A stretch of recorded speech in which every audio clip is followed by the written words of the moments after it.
탐사기획 일사천리 2부 이슈 공방 시작합니다. 이번 시간에는 무주 하은의 집 장애인 학대 실태 조사와 관련한 장애인 인권단체와 또 전라북도의 갈등에 대해서 이야기 나눠보겠습니다. 먼저 준비된 영상부터 보겠습니다.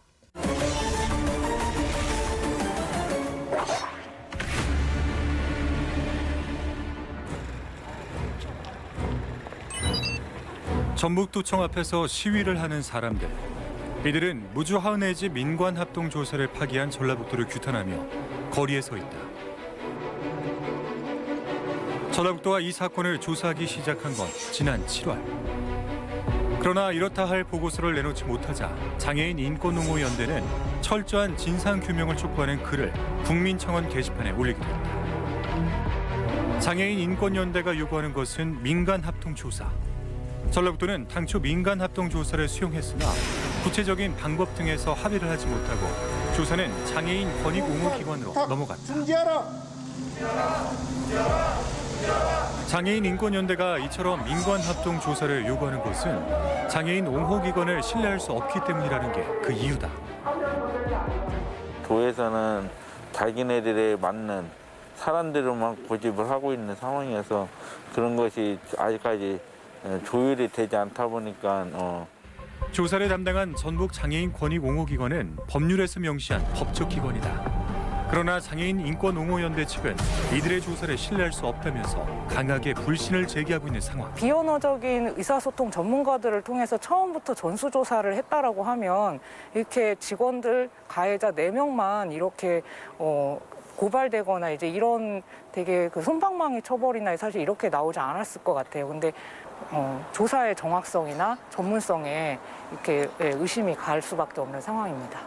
만약에 안전대책을 세우려고 전라북도는 민관합동조사 파기는 인권연대의 일방적인 파기였으며 장애인 권익옹호기관의 실태조사에 전문성이 훼손될 일은 없다는 입장이다. 그 와중에 전라북도는 지난 10월 28일 민관합동조사 결과를 발표하며 조사를 마무리했다. 갈등과 불신을 해소하지 못한 채 끝나버린 실태조사.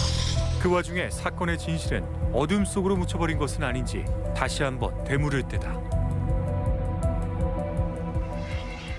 네, 오늘 보다 자세한 이야기 나눠주실 양혜진 전북 장애인 인권옹호연대 공동집행위원장 나오셨습니다. 네, 어서 오세요. 어서 오세요. 네. 안녕하세요. 네, 먼저 무주 하은의 집 학대 사건이 무엇인지 설명부터 해주시겠어요? 네, 그 무주 하은의 집에서 이제 지난 4월에 이렇게 직원들 간의 대화가 이렇게 카톡 대화가 이루어졌었는데 그 카톡 대화 내용에 뭐 이제 장애인들의 이제 말을 안 들어서 이제 등짝에 이렇게 옷걸이로 등짝을 때려서 난을 그려놨다. 뭐 이렇게 속옷을 팬티를 벗겨서 뭐 찢어버려라. 네. 그리고 뭐 이렇게 삼청교육대로 보내버리면 된다라고 하는 이제 이런 내용의 그 대화가 이렇게 공개가 됐습니다. 네네. 그래서 그런 사건이고요. 그런 문자를 그 무주 하은의 집 직원들 간에서 서로 말을 했다라는 거잖아요. 네, 예, 직원들 간의 대화였습니다. 이게 실제 일어날 수 있는 일입니까? 어떻게 이런 일이 있죠? 진짜. 네. 그래서 어떤 학대가 있었는지 알아보기 위해서 이 실태조사 방법을 두고 인원 구성 면에서 전라북도와 차이를 보인 걸로 알고 있습니다. 장애인 인권연대 측에서 주장하는 것은 어떤 것이었나요? 저희가 이제 처음에 주장했던 거는 실태 조사가 아니라요. 네. 그 민관합동, 정확하게는 민관합동 조사입니다. 네네. 그래서 그 민관합동 조사를 이제 무주 하은의 집 사건이 알려진 처음 시점부터 저희가 7월 달부터 전라북도에 요구를 했고요. 이에 대한 싸움을 지금 4개월간 하고 있는 중인데요. 그 민관합동 조사에서 저희가 요구했던 것은 이제 처음으로 이 민관합동 조사를 통해 학대 사건의 진실을 밝히고 두 번째로는 이 조사는 시설이 아닌 시설 외부에서 조사를 해야 한다. 예, 왜냐하면 폭력을 당한 곳에서 장애인들 조사를 하게 되면 장애인들이 이렇게 위축될 수밖에 없잖아요. 그래서 이렇게 시설 외부에서 조사가 필요하다라고 했고, 그리고 세 번째로는 그 지적 장애인 분들이기 때문에 인터뷰 방식의 조사는 안 된다.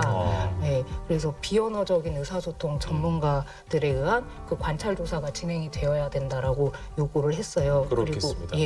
그리고 마지막으로는 이 민관합동 조사에 전북 장애인 권익옹호기관에 참여는 안 된다라고 이렇게 요구 조건을 내걸었습니다. 네. 네. 그런데 위원장님, 그 전라북도에서도 큰 틀에서는 이 민관 합동 조사에서 합의를 하겠다라고 이렇게 얘기를 한 바 있는데 그런 면에서 보면 전라북도도 그래 민관 합동 조사에 대한 의지는 있어라고 이야기하는 건 아닐까요? 처음에는 이제 저희도 민관합동 조사에 대한 의지가 있는 걸로 생각을 했어요. 근데 그 이제 민관합동 조사를 이제 그 수용을 하고 전라북도가 수용을 하고요. 그 저희한테 그런 민관합동 조사에 대한 계획서를 이렇게 달라고 해서 계획서를 보냈고요. 근데 이제 그 계획서를 보고 저희한테 다시 보낸 공문이 있거든요. 그 공문에 보면은 그 외부 조사할 때 코로나19에 대한 안전 관리 대책을 저희 민간 위원들 측에 세워라라고 하는 그런 공문을 보낸 거예요. 근데 그 코로나19에 대한 그 대책을 세우는 거는 국가와 지자체의 그렇죠. 책무인데 그거를 저희 민간인들한테 세우라고 하니까 이제 그것 때문에 결렬이 되게 됐습니다. 그게 가장 큰 원인이라고 보는 건가요? 네. 이렇게 민관 합동조사에 대한 그 조율이 안 되고 있는 와중에 그 전북 권익옹호기관에서 이미 실태 조사를 발표했고 또 조사를 마무리를 지었습니다. 이 결과에 대해서는 어떻게 생각하시나요? 우선은 그 전북 장애인 권익옹호기관에서 조사를 시작한 게 7월 초였고 이제 결과를 내온 게 지금 이제 4개월 지나서 이렇게 결과가 나왔어요. 이제 그 결과가 그 1차로 처음에 4명 직원이 고발됐었는데 그 고발된 4명 직원 중에 그 옷걸이 체벌했던 그 직원 한 분, 네. 이분만 50만 원의 벌금형을 받았고요. 나머지 3명에 대해서는 증거 불충분으로 해서 불기소가 됐다라고 해요. 그래서 또 그 이제 그 4분 중 그 불기소된 3분 중에 장애인의 뺨을 때렸다라고 하는 이제 장애인 당사자들의 증언이 있었는데 예. 그것도 이제 증거가 없다라고 해서 기소가 되지 않았습니다. 그래서 그 이제 장애인 권익옹호기관의 조사가 그 장애인 당사자들의 진술을 증거 능력으로 인정할 수 있게 이렇게 하지 못한 것은 아닌가라고 저는 생각이 듭니다. 네. 사실 앞으로 또 추가 조사가 이루어질 수 있는지는 불투명한 상황인데 향후 이 장애인 인권옹호연대 측의 입장은 어떤가요? 저희는 이제 현재까지는 전라북도청 앞과 이렇게 그 도지사 관사 앞에서 1인 시위를 하면서 그 도민들한테 민관 합동 조사를 해야 된다라고 호소를 해왔었고요. 근데 지금 전라북도의 태도를 보면 민관 합동 조사에 대한 의지가 없어 보여요. 그래서 이것들을 좀 이렇게 전국화 시켜서 이렇게 그 민관 합동 조사를 꼭 관철될 수 있게 이렇게 하려고 합니다. 네. 자, 마지막으로 무주 하은의 집 사건 관련해서 하시고 싶은 말씀이 있다면 해주시겠어요? 그러니까 전주 자림원 사건 그리고 또 남원 평화의 집 사건 그리고 지난해 장수 배들 장애인의 집 사건 등 이제 전라북도에서 계속 장애인 시설에서 인권 침해 문제가 발생을 하고 있어요. 근데 이런 것들에 대한 근본 처방이 되지 않고 현재 법상으로서는 이렇게 계속 땜질 처방으로 갈 수밖에 없는 상황입니다. 그래서 그 저희가 민관합동 조사를 통해서 이런 것들에 대한 진실을 밝힐 수 있어야 이 사건에 도대체 어떻게 이렇게 해결이 되고 어떤 거기에 무주 하은의 집에 계신 장애인분들한테 어떤 지원이 될 수 있는지를 확인을 할 수 있거든요. 그래서 이 도민 여러분께서 이 민관 합동 조사가 꼭 이루어질 수 있도록 이렇게 좀 같이 도움을 주셨으면 좋겠는데 지금 청와대 국민청원 진행 중에 있어요. 그래서 그 국민청원에 많이 좀 참여해 주셨으면 고맙겠습니다. 네. 네, 오늘 나와주신 양혜진 공동집행위원장님 고맙습니다. 고맙습니다.